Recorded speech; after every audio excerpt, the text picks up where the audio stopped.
driving cars in the world in 5 years. So you basically want everybody who's watching this to be able to turn their car into a self-driving car in 5 years. When I first spoke with Hans, he predicted that by 2020, cars would take their own wheels for large stretches without humans paying attention, or what's known as Level 3 autonomy, and that by 2022 they would achieve Level 4, or full self-driving ability in limited areas.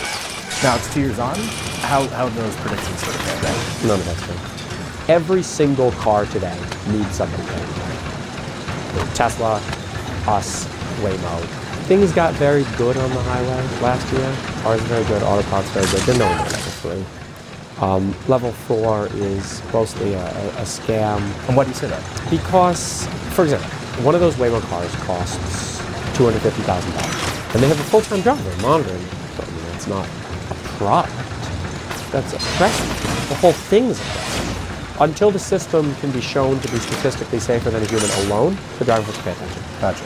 But do you think that self-driving cars at Level 4 is just a scam in general, or just the current offerings? I think that the approach of using HD maps and building effectively line-following robots, which every high-end level is, Waymo, Cruise, we build a very high-definition map, we plot an exact line for the car to drive, and then we just follow that line. I think this sort of approach doesn't work. Because self-driving is not a new ability that the world gets.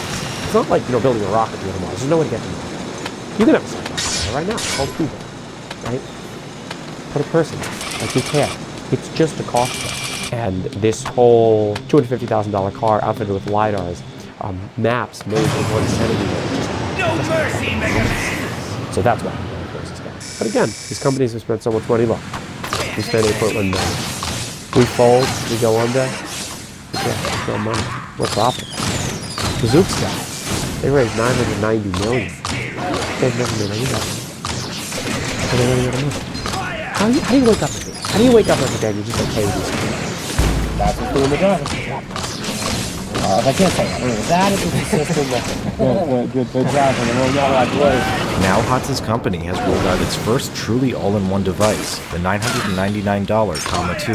Mount it to your windshield, plug it into your car's OBD port, and Comma's open pilot software can operate most cars sold in America. Lego went out of business. He bought up all the retail parts. This is a pretty powerful pump. The Comma 2 packs a modded smartphone and other hardware into one slim plastic casing, which Hotz 3D prints in the garage of Comma's new office in San Diego. This isn't like some demo that we like. This is the actual version of the software that's available for free online. You call yourself the North Korea self-driving company? Yeah, I said that in sentence. And yeah. What do you mean by that? That we're not beholden to the rest of the world. Our goal is to bring self-driving technology to the Lyft platform. We control the full experience from the app to the origin. If all you have is the tech, you have, again, Uber is what actually allows you to commercialize this technology. Nah, bro, we took a phone, we put it in the 3D printer, and it drives cars. And we drive cars really well. We just did that. The question is whether self-driving cars are going to happen. The question is, are they going to look like a Waymo world where you own absolutely nothing? You're just a consumer? Or a world where a whole lot of diverse, decentralized people contribute to these things? The whole world is built on the ecosystem they're open source. It's not like a top-down, they own you. Comma crowdsources real driving data from customers to train its algorithm. Hotz says his holistic vision system doesn't rely on precise maps or lane markings to know where to drive. It will take you into the right place for the intersection. This is what I mean, how it's doing a lot more than looking at lanes. It's looking at the road and saying, where would a human walk in this scene? Unlike previous demos that have been limited to freeway driving, we tested Hotz's system on surface streets and moderate traffic, and let it take the wheel of our 2016 Honda Civic as we rounded bends and went through intersections. Nice smooth stop. Way smoother than people can do. You actually have to brake earlier than a human would, because if you don't brake earlier than a human would, the human disengages. They freak out and they disengage. I was about to say, it starts braking right when I would. The time of reckoning has come! Hotz promised the Comma 2 would handle stop signs and red lights on its own when there was a car in front of us. See, most stop systems won't handle this. Hopefully we'll handle it. We got it. I'm amazed at how many cars are just right into stop car. So the radar sees it, but it sees it very easily with manhole covers or with light posts. And this is one of these scenarios that no one would think is challenging. Right. Yeah, exactly. It is. When I switched to the stock system on our Honda test car in a similar scenario, the car started accelerating towards the stock cars at a light. Accelerating. Okay, are we going to stop? That's the scenario that it can't do. The Comma 2 drove on its own for the first 4 minutes of the demo. Nudge the wheel to the left, or it'll make a lane change. But then we got an urgent reminder that humans are still needed to take over when other humans do things Comma 2's front-facing camera can't see, or that HOTS's AI system can't yet predict. Whoa, watch out. See, it's things like that that lead to disengagement. When cars are behaving according to rules of traffic, you're all good. The human.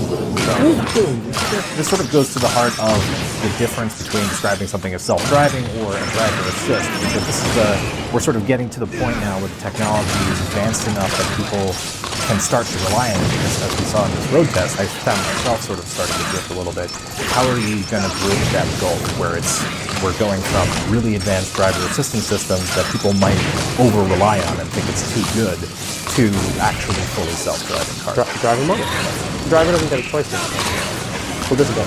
HOTS says the most important new feature of the Comma 2 is continuous driver monitoring. The front camera was replaced by an infrared front camera, so we can do driver monitoring during day and night. It tracks the driver's head position and eye movements in real time to ensure they never get distracted or lulled into a false sense of security, no matter how trustworthy the system seems to be. If you're still looking at me, oh, there you go, there's the beach. You better look at the road. If you didn't look at the road, it would not. According to HOTS, it's a critical feature until fully self-driving cars are developed. You can't skip a product that makes driving less. The bar is where driving is right now, and I think with driver monitoring you actually quite exceed that bar because of the large amount of accidents caused by distraction. Other high-end systems, including GM Super Cruise, now also feature driver monitoring, but not Tesla's, which requires drivers to touch the wheel every few seconds. Well, what's the purpose of having autopilot if you still have to put your hands on the wheel? Because the probability of an accident with autopilot is just less. A pedestrian in Tempe, Arizona was killed last night by a self-driving Uber taxi. It is believed to be the first fatality caused by an autonomous vehicle. Uber only adopted driver monitoring after one of its self-driving prototypes was involved in a fatal crash, despite having a safety driver behind the wheel. I mean, I remember when I realized how important driver monitoring was. I watched the Uber crash, or watched the Uber crash, and you're looking, you watch, you know, the driver was looking down here, the positive direction. You watch that video a few times, you're like, yeah, they can fix it. They added a second safety driver and technology to monitor them for distraction. Let's talk a little bit about that Uber crash, because that seemed like a pretty easy, like it was a person